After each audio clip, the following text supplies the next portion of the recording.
Hi Division 2 and welcome to week 7 of remote learning. Today's video will cover an update to instruction as we take on the voluntary in-person school days next week, a review of the weekly checklist in the upcoming term end deadline, and the next steps to our Genius Hour project. As we enter this new week, I want to give everybody a heads up that some changes are coming with remote learning as we begin to start blended instruction on a voluntary basis. First, what everybody needs to know is that remote learning will continue to be our main mode of instruction and schoolwork throughout the end of June. However, some things are going to be changing with remote learning because I won't be able to be online all day. So first, I'm going to cover what is going to happen for face-to-face students, what will happen for me, and then what will happen for all. So what this means for the people that will be face-to-face. Remember that you're coming in for school 1 day per week. Those of you that are coming in are not guaranteed to be paired with me as a teacher. At this point, we have more students coming in from our class than days that I can personally staff, remembering that I'm also expected to roll out and maintain remote learning throughout this. Students from our class that are coming in may be paired with other grade 7s and potentially even the grade 6s, and the schedule could change from week to week. You don't get a choice of which days you're coming in or which classmates or teacher you get. And even I don't have a say in this because there's scheduling considerations like making sure students are in at the same day as their younger sibling, for example.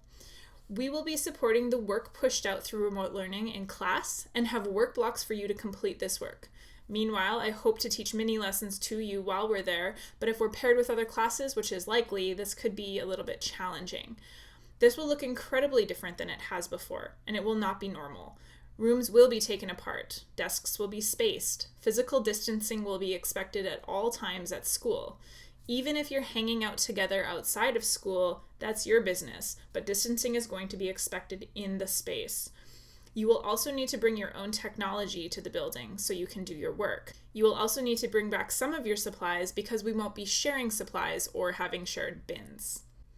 So what this means for me is that I'm in more than 1 day per week because the groups have to be split. So even if a student is attending 20% or 1 day a week, it doesn't mean I am. Teachers are also taking care of the learning hubs and the children of essential service workers who are coming in 5 days per week. So it's likely that I'll be in the school 2, maybe 3 days per week and then supporting remote learning at the other times. So what that leads us to is what remote learning looks like now because of all these changes. Daily lists will continue to be pushed out to you. I'm hoping I can maintain the timing of having it up for you by 10 at the latest. On the days that I'm in schools, it'll likely be earlier, but we'll have to see how that plays out. There will be way less direct support for you from me, especially during those school days. You may have to lean on other adults like your parents and or a combination of Mrs. Moore, Mrs. Driver, Miss Lee, Miss K, Mrs. Lane, some of our EAs, Mrs. Paris, Mrs. Kroyak. There are lots of different people who can support you, but you're going to have to probably reach out to more than one person for help, especially if you need it immediately. I will be unavailable on the days that I am in school with students, which will be, as we said, at least 2 days per week. Once I know those days, I will communicate to you what they are. In other words, there's just going to be no office hours on the days that I'm in class with other kids. Tutorials and special workshops will be cut back or cut out altogether just because there won't be time for them. Class video calls may be taking place a little less often, maybe once every other week. They do take a good amount of time to plan, but I haven't decided this yet. I really have to see how this first week plays out for us. The work will obviously continue because remote learning, remember, it's our main mode of communication and support and instruction for you. But remember, because it's June, it's naturally going to begin to be pared down.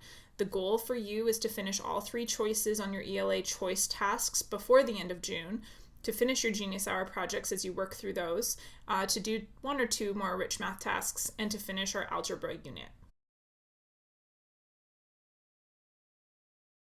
On the note of having June right in front of us, please check the checklist. It is updated in the content library of OneNote under the weekly checklist section.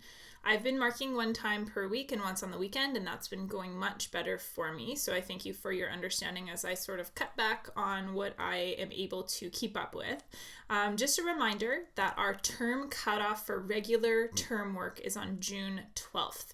That is less than a month away. In fact, it is 15 school days away until that deadline is coming. If you're completing something from a previous week, I don't check those spaces after the week has passed, so you need to let me know. Thanks to those who are done their topic proposals for Genius Hour. You should at this point be done with your brainstorming and topic proposal stage, and this is often one of the most rigorous parts of the project. This is because we need to make sure that you're on a learning path that actually challenges you but isn't too hard either. This week, several of you will begin your projects. Your topic proposal plan was either approved or not approved by me this weekend, if it was indeed complete. For those that did finish their proposal and checked off the box at the top, I left audio feedback on all of those complete topic proposal assignments. If you did not receive feedback, it means you didn't finish it or you merely forgot to check off that box, and I didn't even look if that was the case. Please send me a Teams chat message ASAP so that you can go back through that feedback phase and I can support you through that. If your topic was approved, you will be getting a weekly journal assignment that will ask you to start documenting your work as you undertake your Genius Hour project. This assignment will be pushed to you each Monday, and I will leave feedback as necessary as you progress through this. If your topic proposal was done and it wasn't approved, this assignment, the journal assignment, will be locked until you address the feedback. So make sure you go do that and let me know as soon as you're done. For the people that are moving on to the journals, chip away at them daily. Remember that anything that contributes to your project counts for work for the day, whether it's research or looking for resources that support you, interviewing an expert, shopping for materials, taking photos or videos, or doing the project work itself. I want you to think of this journaling as sort of a blend between expository writing, where we share the steps that we're undertaking and what you're researching and creating and doing, and reflective writing, where you're sharing what you learn along the way. I would really like to blend those methods together so you can really be clear on what you're learning as you go. Use the evaluation criteria page at any stage, at any point in your project, to make sure you're staying on the right track. This should be a guide for you as you move through the project. Remember, in your topic proposal, you also have a central question and plan to scope in a sequence for the project, what you were going to do each week. Make sure that that plan is something that you're trying to follow roughly. You might not follow it to a T, but you can always update it as you go. This is the roadmap that tells me where you intend to go with the project, and it's something, again, you can refer back to. That's why we did all of this rigorous planning to get started. Now that you're undertaking the project itself, remember to document how your plans change as you progress. A couple of housekeeping items I want you to be aware of. There are a lot of staff meetings this week just as we get prepared for this face-to-face instruction piece being added in next week. So I will be unavailable or office hours will change a couple times this week, something to be aware of. Second, I want to let you know that we are starting to prepare for our grade 7 farewell, which obviously because of the global pandemic is going to take a significantly different shape.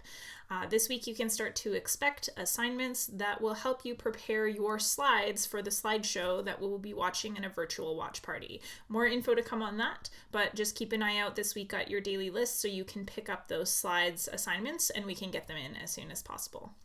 That's it for this week's video. I'll keep everyone updated as much as I can about the changes coming in the next week. As always, send me a message in Teams chat if you have any questions. Have a great week.